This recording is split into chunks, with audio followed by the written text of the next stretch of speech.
नमस्कार, खबरों की खबर में आपका स्वागत है। कल से दिन भर टेलीविजन पर यह खबरें चलाई जा रही थी कि किसान आंदोलन खत्म होने वाला है। दिल्ली के बॉर्डर्स के ऊपर, ये चाहे वो टिकारी बॉर्डर हो, गाजीपुर बॉर्डर हो या सिंघू बॉर्डर हो, वहां के किसान वापस चले जाएंगे। ये जो संयुक्त किसान मोर्चा है, इनकी बैठक हो रही है। बैठक के अंदर ये फैसला ले लिया गया है कि अब ये आंदोलन खत्म कर दिया जाए। इसकी औपचारिक घोषणा आज 2 बजे होनी थी, लेकिन कल ही कैपिटल टीवी ने आपको बता दिया था कि ये ब्लैकमेलर्स, ये आंदोलनजीवी, ये कहीं उठ के जाने वाले नहीं हैं, क्योंकि उठ के अगर ये चले जाते हैं, इनका तो धंधा ही बंद हो जाएगा।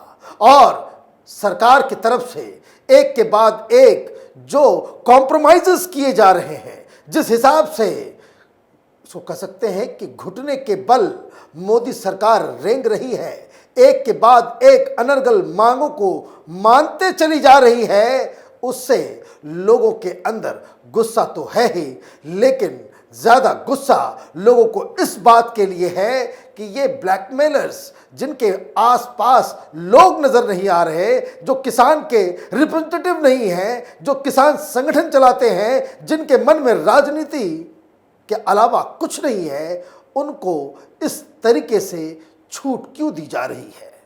आज क्या हुआ? कल इन्होंने एक मीटिंग की थी, यह कहा था कि कुछ कंफ्यूजन बाकी है, सरकार से हमें उस कंफ्यूजन के ऊपर क्लैरिफिकेशन चाहिए। हालांकि टेलीविजन वालों को यह कहलवा दिया कि हम लोग फैसला कर चुके हैं ऑलमोस्ट कि आंदोलन को खत्म कर दिया जाएगा। लेकिन रात ढलते ढलते सबसे पहले राकेश टिकैत ने कह दिया कि भाई ये कैसे खत्म हो जाएगा, इतना आसानी से खत्म हो जाएगा, ये तो अभी खत्म होगा नहीं। खत्म क्यों नहीं होगा? कहा कि बहुत सारे मांगों को अभी जब तक पूरा नहीं किया जाएगा, तब तक ये किसान आंदोलन खत्म नहीं होगा। तो वही कंफ्यूजन्स के साथ आज केंद्र सरकार के साथ इनकी बैठक हुई, निगोशिएशन हुआ। निगोशिएशन के बाद बाहर आकर के फिर वही गिरगिट की तरह बातों को उलझाने के काम, रंग बदलने का काम इन लोगों ने शुरू कर दिया। अब ये कह रहे हैं कि भाई हमें विश्वास नहीं है। अरे भाई, विश्वास नहीं है तो बातचीत क्यों कर रहे हो? वो ये कह रहे हैं कि हमारी बातों को तो मान ले रही है सरकार। ये एमएसपी के ऊपर सबसे बड़ा जो प्रॉब्लम लग रहा है कि इन्होंने कमेटी बैठा दी और कमेटी ने रिजेक्ट कर दिया, तब क्या करेंगे? तो चढ़ूनी है इनके कोई लीडर, वो कह रहे हैं कि भाई हमने सिर्फ सस्पेंड करने का आश्वासन दिया है, खत्म करने का नहीं। मतलब ये कि ये वहां बैठे रहेंगे, आंदोलन को सस्पेंड कर दिया जाएगा और सरकार से ये कह रहे हैं कि टाइम बाउंड मुझे समय बताइए कि कब ये केसेस वापस होंगे, कब ये एमएसपी लागू होगा, कब ये जो आप सारे प्रॉमिसेस कर रहे हैं वो पूरा करेंगे, तब हम आंदोलन को खत्म करेंगे, अदरवाइज हम तो फंस जाएंगे। अब किसानों को देखिए ये क्या चतुराई है इनकी।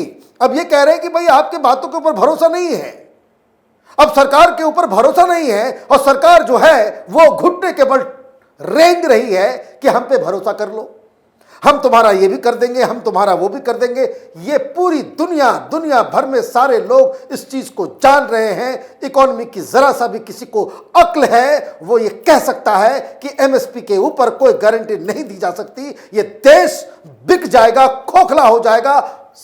पूरी की पूरा देश जो है वो लैटिन अमेरिकन कंट्रीज की तरह वो भिखमंगा बन जाएगा, ये पूरा मुल्क, अगर ये गारंटी दी जाती है तो। लेकिन फिर भी राजनीति करनी है भारतीय जनता पार्टी को।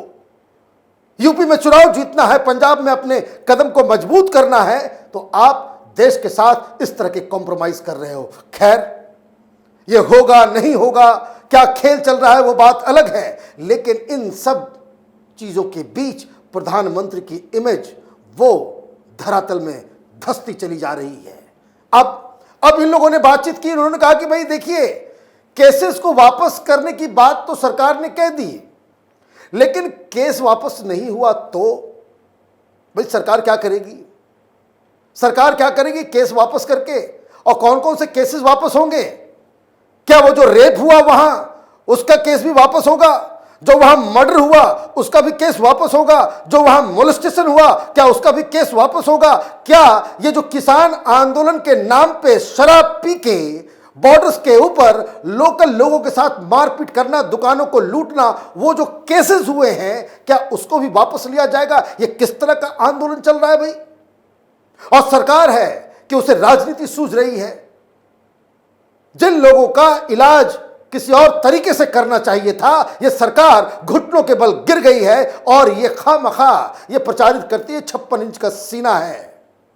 जहां दिखाने का वक्त होता है वहां आपको दिखाना चाहिए। आपकी सरकार तो पाकिस्तान में घुस के देश के दुश्मनों को मार सकती है, और ये देश के अंदर बैठे ये खालिस्तानी, ये पाकिस्तानी और चीनी दलालों को आप टैकल करने में आपकी हिम्मत कांप जाती है। आपको डिसीजन लेने का सारा सेंस खत्म हो जाता है। यह अजीबोगरीब स्थिति है। लेकिन सबसे बड़ी बात, इन सब के बीच आप सुनेंगे तो आपका भी खून खौल उठेगा। चडूनी ने प्रेस कॉन्फ्रेंस, वहां वो मीटिंग से बाहर निकले तो प्रेस वाले ने पूछा उनसे कि भाई ये जो केसेस वापस करने की बात हो रही है, कौन कौन से केसेस वापस लेने हैं? क्या लाल किला के केसेस को भी वापस लिया जाएगा? क्या वो जो शराब पीकर ट्रैक्टर से जो रौंदा जा रहा था उसको भी वापस किया जाएगा? क्या वो केसेस जिसमें दिल्ली पुलिस के लोगों को दौड़ा दौड़ा करके मारा जा रहा था, क्या वो केसेस भी वापस होंगे? चडूनी ने साफ साफ कहा कि ये सारे केसेस वापस होंगे तब हम उठेंगे। मतलब ये कि लाल किले के प्राचीर को अपवित्र करने वाले के खिलाफ जो केसेस हो गए हैं, जिनमें कई सारे लोगों के नाम हैं, जिसमें यह पूरी तरीके से साबित हो चुका है कि यह खालिस्तान के द्वारा, खालिस्तानियों के द्वारा, खालिस्तानी संगठनों के द्वारा यह पूरी तरह से प्रायोजित था। किस तरीके से इकबाल सिंह को पैसे देने की बात की गई, जो शख्स वो ऊपर तिरंगा झंडा जहां पे लगता है, जिस पोल पे वो खड़ा था, ये सारी बातें, सारी चीजें तो इन्वेस्टिगेशन में आ गई हैं। यह भी सामने आ चुका है कि भाई पाकिस्तान से 500-600 फेक ट्विटर अकाउंट के जरिए देश के अंदर सिख और हिंदुओं के बीच झगड़ा लड़ाने की काम किया जा रहा था। यह खालिस्तानियों की का दलाल बनकर, ये भिंडर वाले का टी शर्ट पहन करके कौन सा किसान, कौन सा आंदोलन कर रहा था, ये सारे तमाम केसेस जो है इनके वापस ले लिए जाएंगे। अगर ये वापस लिया जाता है तो यकीन मानिए प्रधानमंत्री मोदी फिर कहीं गर्व से अपने आप को राष्ट्रवादी नहीं कह पाएंगे। लाल किले के केसेस में अगर कोई कॉम्प्रोमाइज जो सरकार कर लेती है, जो नेता ये कहता है कि उनको माफ कर दिया जाए, देश की जनता उसे कभी माफ नहीं करेगी। यह अजीब राजनीति इस हद तक नीचे गिर जाएगी। आप चुनाव जीतने के लिए इस तरह से देश के मान सम्मान के साथ आप कॉम्प्रोमाइज कर लेंगे, ये तो हिंदुस्तान की जनता आपको इसके लिए कभी भी माफ नहीं करेगी। और ये किसान आंदोलन के नाम पे ये जो तमाशा चल रहा है, और देखिए चडूनी ये कहता है, उधर से राकेश टिकैत अलग ब्लैकमेल कर रहा है, भाई जो किसानों के ट्रैक्टर्स को वापस कर दो। ये जो तमाम ट्रैक्टर लेकर के घुसे थे, ये जो किसान के नाम पे ये जो शराब पी के दंगा कर रहे थे दिल्ली के अंदर, दिल्ली पुलिस के लोगों ने उन ट्रैक्टर्स को जब्त कर लिया। नए नए ट्रैक्टर्स थे, कई के ऊपर तो नाम भी, नंबर प्लेट भी नहीं था। किसका ट्रैक्टर है, कहां से लाया गया, कौन स्पॉन्सर किया, एक एक कलर के 100 ट्रैक्टर्स जो है उस समय बांटे गए थे, कहां से आ रहा था पैसा पता नहीं। सारे केसेस वापस कीजिए, और टिकैत ये कह रहा है कि ये ट्रैक्टर भी वापस कर दो। मतलब आप ब्लैकमेलिंग तो ब्लैकमेलिंग, देश की जनता के खिलाफ आप मांग अपने रख रहे हो। ये जो तीनों कानून थे, प्रधानमंत्री ने माफी मांग करके तो कह दिया कि भाई हम कुछ किसानों को समझा नहीं पाए। उनको इस बात के लिए भी माफी मांगनी चाहिए कि हमने देश के 86% किसानों के जिंदगी के साथ खिलवाड़ किया है, उनके साथ धोखा किया है। क्योंकि ये मांगे मानते चले गए तो कल कोई और गैंग खड़ा हो जाएगा। और ये तो अब ऐसा लग रहा है कि इस देश के अंदर में राजनीति से ऊपर कुछ नहीं है। घिन आ रही है इस तरह की चीजों को देखते हुए। वो घिन इसलिए आ रही है कि देश की जनता जो टैक्स पे करती है, वो इन दलालों, इन ब्लैकमेलर्स और ये देशद्रोहियों के पेट को भरने के लिए, इनको एमएसपी देने के लिए हम टैक्स नहीं देते हैं। और अगर सरकार इनकी मांगों के सामने घुटने टेकती है तो वो दिन दूर नहीं कि हिंदुस्तान के टैक्स पेयर्स वो सामने सड़क पे आएंगे और सरकार की खाट खड़ी कर देंगे। ये तमाशा बंद होना चाहिए। कुछ बीमारियां ऐसी होती हैं जिसमें टेबलेट चाहिए होता है, कुछ बीमारियां इंजेक्शन से ठीक होती हैं और कुछ बीमारी के लिए सीधे ऑपरेशन करना पड़ता है।